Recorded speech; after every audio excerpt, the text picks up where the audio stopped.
আসসালামু আলাইকুম। জানিয়ে দেব এই মুহূর্তে হাতে পাওয়া সর্বশেষ ভয়ঙ্কর কিছু আন্তর্জাতিক আপডেট বাংলা সংবাদ। শুরুতেই থাকছে সংবাদ শিরোনাম। আল আকসার নিয়ন্ত্রণ হারাচ্ছে মুসলিমরা। জানিয়ে দেব যুদ্ধবিরতির মধ্যে ভারতীয় সীমান্তরক্ষীর গুলিতে পাকিস্তানি নিহত। এরপর রয়েছে পুরো গাজা দখল করতে ইসরায়েলের আরেকটু বাকি। সর্বশেষ থাকছে পারমাণবিক স্থাপনায় হামলা নিয়ে যুক্তরাষ্ট্রকে ইরানের হুঁশিয়ারি। এখন শুনছিলেন সংবাদ শিরোনাম, এবার বিস্তারিত।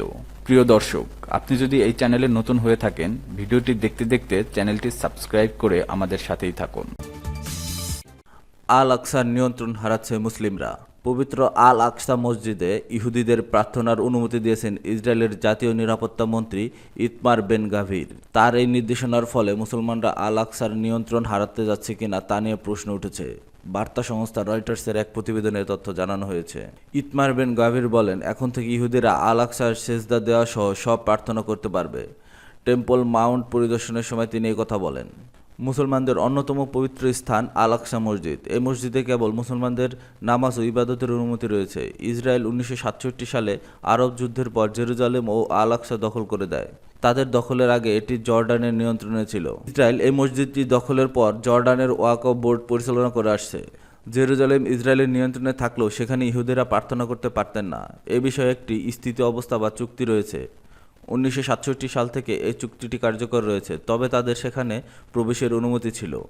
আল আকসা মসজিদ ইসলামের তৃতীয় পবিত্রতম স্থান। বেন গাভির বলেন, অনেক ইহুদি টেম্পল মাউন্টে ভিড় করছেন, এটা দেখে আনন্দ হচ্ছে। আজ ঈশ্বরের কৃপায় টেম্পল মাউন্টে প্রার্থনা করা সম্ভব হয়েছে। দিন হাজার হাজার ইহুদি ইসরায়েলি পতাকা মিছিল অংশ নেন। মিছিলের আগে ফিলিস্তিনি দোকানদাররা তাদের দোকান বন্ধ করে দিয়েছিলেন। প্রত্যক্ষদর্শীর বরাতে রয়টার্স জানিয়েছে, দুপুরের পরও যারা দোকান খোলা রেখেছিলেন তাদের মিছিলকারীদের হয়রানির শিকার হতে হয়েছে এবং বাধ্য হয়ে দোকান বন্ধ করতে হয়েছে। ইসরায়েল 1967 সালের যুদ্ধে জর্ডানের কাছ থেকে যুদ্ধ জেরুজালেম সহ ওল্ড সিটি দখল করে। অন্যদিকে ফিলিস্তিনের পূর্ব জেরুজালেমকে পশ্চিম তীর ও গাজা সহ ভবিষ্যৎ ফিলিস্তিনি রাষ্ট্রের রাজধানী হিসেবে বিবেচনা করে। যুদ্ধবিরতির মধ্যে ভারতীয় সীমান্তরক্ষীর গুলিতে পাকিস্তানি নিহত। দুই চিরবৈরী প্রতিবেশী ভারত ও পাকিস্তানের মধ্যে যুদ্ধবিরতির মাত্র 2 সপ্তাহ পর সীমান্তে ফের রক্তক্ষয়ী ঘটনা ঘটেছে। আন্তর্জাতিক সীমান্ত অতিক্রম করে ভারতে অনুপ্রবেশের চেষ্টার অভিযোগে পাকিস্তানি এক নাগরিককে গুলি চালিয়ে হত্যা করেছে ভারতীয় সীমান্তরক্ষী বাহিনী বিএসএফ। খবর এএফপি। বিএসএফের প্রকাশিত এক বিবৃতিতে বলা হয়, ভারতের গুজরাট রাজ্যের বানাসকাঠা জেলার সীমান্ত এলাকার এক সন্দেহভাজন ব্যক্তিকে কাঁটাতারের দিকে এগিয়ে যেতে দেখা যায়। দায়িত্বরত বিএসএফ সদস্যরা তাকে বারবার সতর্ক করেন এবং থামতে বলেন, কিন্তু নির্দেশ উপেক্ষা করে তিনি ভারতের ভূখণ্ডে ঢুকে পড়েন। পরে বিএসএফ সদস্যরা গুলি চালাতে বাধ্য হন এবং ঘটনাস্থলেই ওই ব্যক্তি মারা যান। ঘটনার পর বিএসএফ নিহত ব্যক্তির একটি ছবি প্রকাশ করেন, যেখানে দেখা যায় এক মধ্যবয়সী ব্যক্তি গুলিবিদ্ধ অবস্থায় মাটিতে পড়ে আছেন। তার মাথার চুল আংশিকভাবে সাদা হয়ে আছে। বিএসএফ দাবি করেছে, সীমান্তে দায়িত্বরত সেনারা দায়িত্ব পালন করেছিলেন এবং তাদের নির্দেশ অমান্য করায় তারা গুলি ছড়েছেন। আন্তর্জাতিক সংবাদ মাধ্যম এএফপি জানিয়েছে, বিএসএফ এই ঘটনাকে অনুপ্রবেশ রোধের বৈধ প্রতিরক্ষা হিসেবে উল্লেখ করেছে। এই হত্যাকাণ্ড এমন এক সময় ঘটল যখন চলতি মাসের শুরুতে সংঘটিত ভারত পাকিস্তান সীমান্ত সংঘর্ষের রেশ এখনও কাটেনি।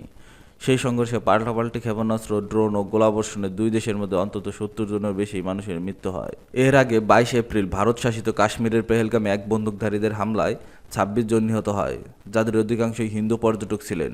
এই হামলার জন্য পাকিস্তানের উপর দায় চাপায় ভারত।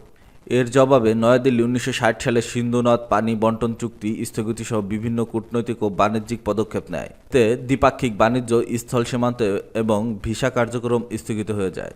পাকিস্তান হামলার দায় অস্বীকার করলেও পরিস্থিতি উত্তপ্ত হয়ে ওঠে এবং দুই দেশের কয়েক দশকের মধ্যে সবচেয়ে তীব্র সামরিক উত্তেজনায় জড়িয়ে পড়ে।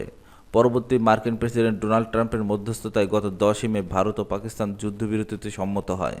কিন্তু সীমান্তে সর্বশেষ এই গুলিবর্ষণের ঘটনায় যুদ্ধবিরতির স্থায়িত্ব নিয়ে নতুন করে উদ্বেগ তৈরি হয়েছে। কূটনৈতিক বিশ্লেষকেরা মনে করছেন, সামান্য উস্কানিতেও আবার বড় ধরনের সংঘর্ষে জড়িয়ে পড়তে পারে পরমাণু শক্তিধর এই দুই দেশ। পুরো গাজা দখল করতে ইসরায়েলের আরেকটু বাকি। গাজায় প্রায় ৭৭% এলাকা ইসরায়েলি বাহিনী দখল করে নিয়েছে বলে জানিয়েছে ফিলিস্তিনের প্রতিরোধ সংগঠন হামাস। হামাসের মতো ইসরায়েলের স্থল সেনা পাঠিয়ে লোকজনকে সরে যেতে বলে বা বোমা হামলা চালিয়ে এসব এলাকা দখল করেছে। রোববার হামাস ও ইসলামিক জিহাদ গোষ্ঠী জানিয়েছে তাদের যোদ্ধারা গাজার বিভিন্ন জায়গায় ইসরায়েলি সেনাদের বিরুদ্ধে হামলা চালিয়েছে। এসব হামলা বোমা, ট্যাঙ্ক, ধ্বংসকারী রকেট এবং গোপন অভিযান ব্যবহার করা হয়েছে। এদিকে সর্বশেষ ইসরায়েলি বাহিনী গাজার একটি স্কুল আশ্রয়কেন্দ্রে বোমাবর্ষণ করে অন্তত ২৬ জনকে হত্যা করেছে। নিহতদের মধ্যে অনেক শিশু রয়েছে। একই সময়ে ইয়েমেনের হুতি বিদ্রোহীরা ইসরায়েলের প্রধান বেন গুরিয়ন বিমানবন্দরে ক্ষেপণাস্ত্র হামলা চালানোর দাবি করেছে। ইসরায়েলি সেনাবাহিনী জানিয়েছে তারা ক্ষেপণাস্ত্রটি প্রতিহত করেছে। গাজার স্বাস্থ্য মন্ত্রণালয়ের তথ্য মতে যুদ্ধ শুরুর পর থেকে এ পর্যন্ত ৫৩,৯৩৯ জন ফিলিস্তিনি নিহত হয় এবং ১,২২,৭৯৭ জন আহত হয়েছেন।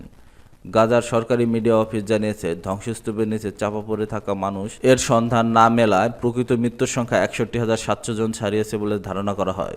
অন্যদিকে ২০২৩ সালে ৭ অক্টোবর হামাসের হামলায় ইসরায়েলে নিহত ১,১৩৯ জন এবং ২০০ জনের বেশি লোক জিম্মি করা হয়। এদিকে স্পেনের রাজধানী মাদ্রিদে ২০টি ইউরোপীয় ও আরব দেশের পররাষ্ট্রমন্ত্রীদের অংশগ্রহণে একটি বৈঠক চলছে। স্পেন ইউরোপীয় ইউনিয়ন ও ইসরায়েলের মধ্যে চুক্তি স্থগিতের আহ্বান জানিয়েছে এবং ফিলিস্তিন ইসরায়েল দ্বিরাষ্ট্র সমাধানের পক্ষে জোরালো কূটনৈতিক চাপ সৃষ্টি করেছে। স্পেন স্পষ্ট জানিয়েছে ইসরায়েলের বিরুদ্ধে নিষেধাজ্ঞা বিবেচনায় নেওয়ার সময় এসেছে। পারমাণবিক স্থাপনায় হামলা নিয়ে যুক্তরাষ্ট্রকে ইরানের হুঁশিয়ারি। পারমাণবিক স্থাপনায় হামলা নিয়ে যুক্তরাষ্ট্রকে কড়া হুঁশিয়ারি দিয়েছে ইরান। দেশটি জানিয়েছে ইসরায়েল যদি ইরানের পারমাণবিক স্থাপনাগুলোতে হামলা চালায় তবে তার জন্য যুক্তরাষ্ট্রকে দায়ী করা হবে। আল জাজিরার এক প্রতিবেদনে এ তথ্য জানানো হয়েছে। ইরানের পররাষ্ট্রমন্ত্রী আব্বাস আরাকচি সতর্ক করে বলেছেন, ইসরায়েল যদি ইরানের পারমাণবিক স্থাপনাগুলোতে হামলা চালায় তবে তার জন্য যুক্তরাষ্ট্রকে দায়ী করা হবে। সিএনএনের এক প্রতিবেদনে বলা হয়েছে ইসরায়েল এ ধরনের হামলার প্রস্তুতি নিচ্ছে বলে গোয়েন্দা তথ্য পাওয়া গেছে। ইরান এবং যুক্তরাষ্ট্র আজ পঞ্চম দফায় পারমাণবিক আলোচনায় বসতে যাচ্ছে। এই আলোচনার মূল বিষয় ইরানের ইউরেনিয়াম সমৃদ্ধিকরণ নিয়ে গভীর মতপার্থক্য, যা ওয়াশিংটনের মতে পারমাণবিক অস্ত্র তৈরির দিকে নিয়ে যেতে পারে। তবে তেহরান বারবারই পারমাণবিক অস্ত্র তৈরির অভিপ্রায় অস্বীকার করে আসছে এবং জোর দিয়ে বলছে যে তাদের পারমাণবিক কর্মসূচি শুধু বেসামরিক উদ্দেশ্যে।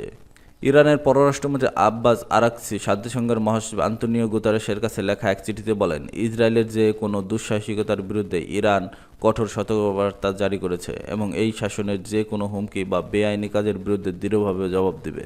তিনি আরও বলেন, আমি আন্তর্জাতিক সম্প্রদায়ের প্রতি আহ্বান জানাচ্ছি ইসরায়েলের হুমকি অব্যাহত থাকলে তা প্রতিরোধ কার্যকর ব্যবস্থা নিতে, যা না হলে ইরানকে তার পারমাণবিক স্থাপনা ও উপকরণ রক্ষায় বিশেষ পদক্ষেপ নিতে বাধ্য করবে। আরাকচি জানিয়েছে এ ধরনের কোনো হামলা তেহরান যুক্তরাষ্ট্রকে অংশগ্রহণকারী হিসেবে বিবেচনা করবে। তিনি বলেন, আমাদের পদক্ষেপের ধরন, বিষয়বস্তু এবং পরিধি আন্তর্জাতিক সংস্থাগুলোর দায়িত্ব ও বাধ্যবাধকতা অনুযায়ী গৃহীত প্রতিরোধমূলক ব্যবস্থার সঙ্গে সামঞ্জস্যপূর্ণ ও সমানুপাতিক হবে। মঙ্গলবার সিএনএনের এক প্রতিবেদনে বলা হয়, যুক্তরাষ্ট্রের নতুন গোয়েন্দা তথ্যের ইঙ্গিত পাওয়া গেছে যে ইসরায়েল ইরানের পারমাণবিক স্থাপনায় হামলার প্রস্তুতি নিচ্ছে। ইসরায়েলি প্রধানমন্ত্রী বেনিয়ামিন নেতানিয়াহু সহ কর্মকর্তারা বারবার ইরানের পারমাণবিক স্থাপনা হামলার হুমকি দিয়ে আসছেন, যাতে ইরান পারমাণবিক অস্ত্র অর্জন করতে না পারে।